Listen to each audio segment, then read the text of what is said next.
The mission that never existed, Elena Reyes, had spent 15 years digging through declassified documents, but it was a water-damaged file box in a Colorado warehouse that changed everything. The box was labeled Agricultural Survey Data 1959, but inside she found something else entirely. Launch protocols, crew manifests, telemetry data for a spacecraft called Prometheus 7. The problem was Prometheus 7 did not exist. She cross-referenced every database she could access. NASA archives, Air Force records, Soviet space program documents obtained through Freedom of Information requests. There was no Prometheus 7, no mention of it anywhere in official history. But here in her hands was proof of a launch scheduled for November 1959, 3 years before John Glenn orbited Earth, 18 months before Yuri Gagarin became the first human in space. The crew manifest listed 4 names: Captain Michael Corrigan, Navigator James Chun, Engineer Patricia Volkov, Medical Officer David Okonkwo. Elena searched for them too. 3 of the 4 had death certificates dated 1960. Industrial accidents, car crashes, a house fire. Only David Okonkwo had no death record at all. He had simply stopped existing after 1959. She found him 6 months later in a veterans facility outside Tucson. He was 89 years old, and when she showed him the documents, his hands began to shake. "You should not have found this," he whispered, his voice hoarse. "They buried it. Buried all of us." Elena set up her recording equipment. "Tell me what happened." David closed his eyes, and for a moment she thought he would refuse. Then he began to speak. "We launched from White Sands on November 14, 1959. It was not supposed to be a space mission. Officially, we were testing high-altitude reconnaissance technology. But the rocket they put us in was something else. Something they had built from wreckage. From something that crashed in the desert years before." "The Roswell craft?" Elena asked. David shook his head. "There were others. Before Roswell. After Roswell. Things that fell from the sky that the government collected and studied. They learned enough to build Prometheus 7. A spacecraft that could leave Earth orbit. That could travel to the moon and beyond. But they did not know if it would work. So they sent us. For people who had no families. No connections. People who would not be missed." "What happened up there?" "We made it past the moon," David said. "The craft worked perfectly. Better than anything NASA would build for decades. We were supposed to orbit the moon and return, but then we detected something. A signal. Not from Earth. From deeper in space. Command told us to investigate."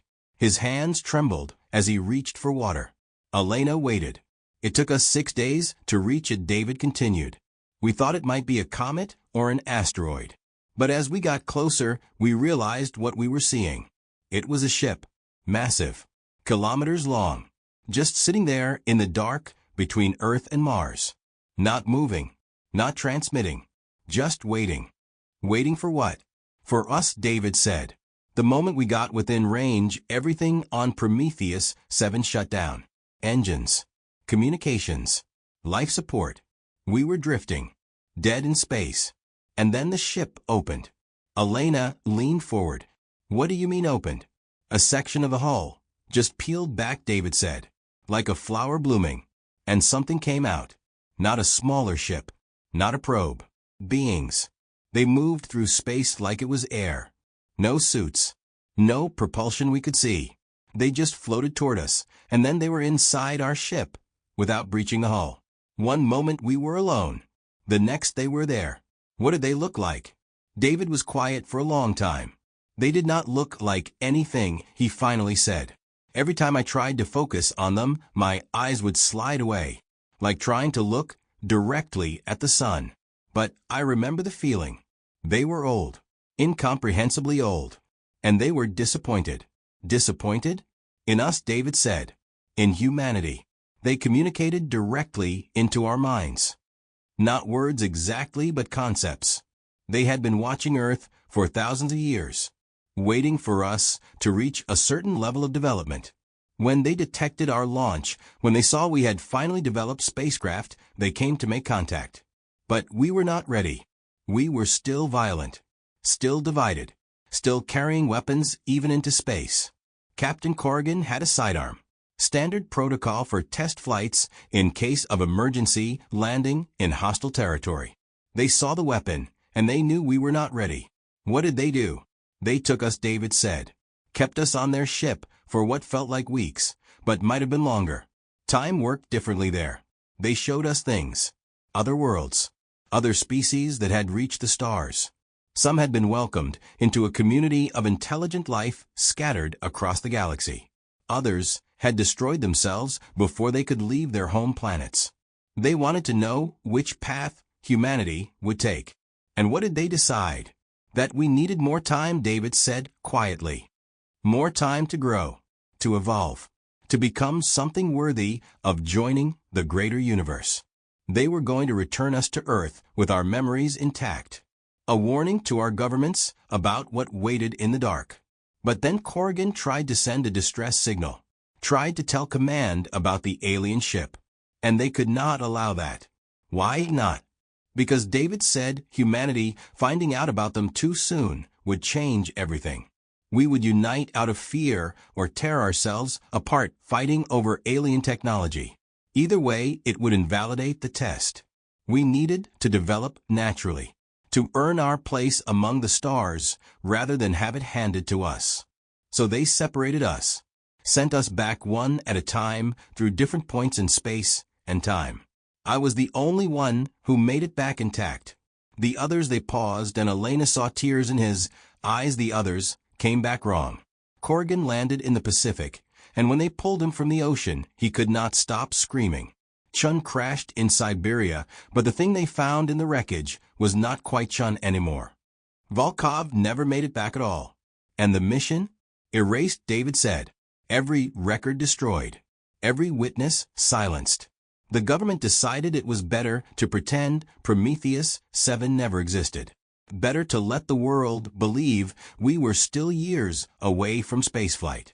They threatened me, told me if I ever spoke about what happened they would make me disappear. So I stayed quiet, got a job, tried to forget. But you never forget something like that. Elena checked her recording equipment. This is incredible, she said. If we release this, if we show the world that contact was made decades before anyone knew. David grabbed her wrist with surprising strength. You are not listening, he said urgently. They are still out there, still watching, waiting to see if we grow up or destroy ourselves. And every few years I hear something, a transmission on frequencies that should not exist. Voices that sound almost human, but not quite. I think it's them. The others. Corrigan. Chun. Maybe even Volkov. I think the aliens kept them. Kept them alive as observers or prisoners or specimens. And sometimes late at night when the conditions are right, they try to reach out. Try to tell us they are still there. Still waiting to come home.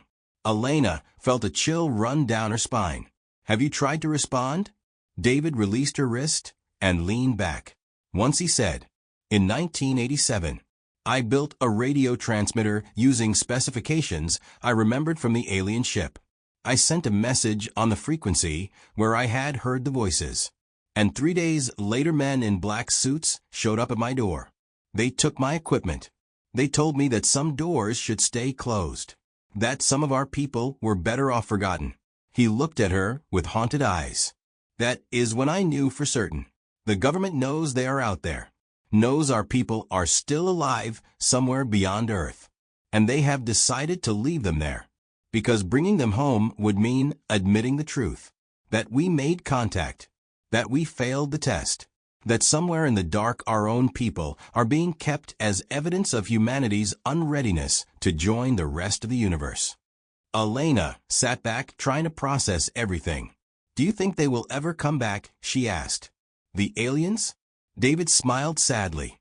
They never left, he said.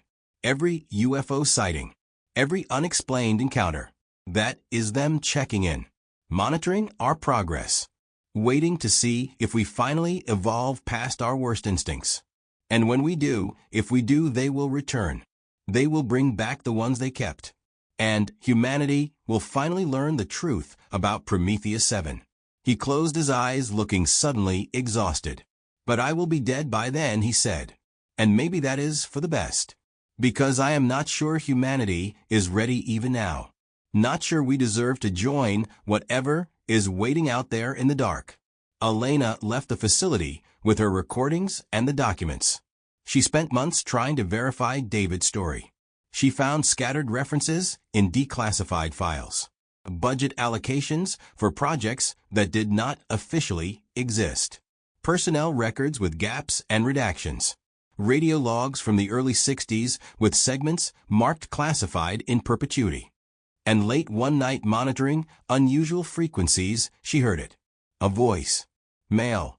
Speaking English, but with a strange cadence, like someone who had forgotten how human speech worked.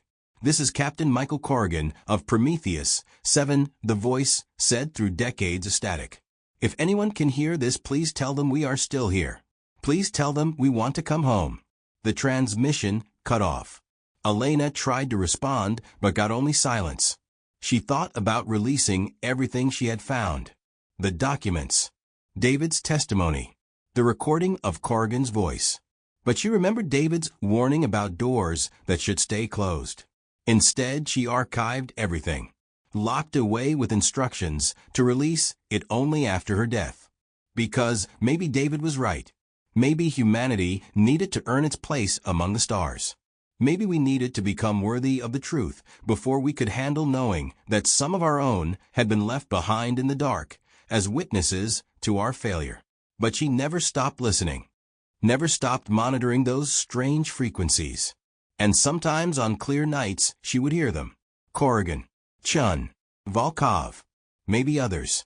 Voices calling out from beyond the edge of known space, waiting for the day humanity finally passed the test and earned the right to bring them home.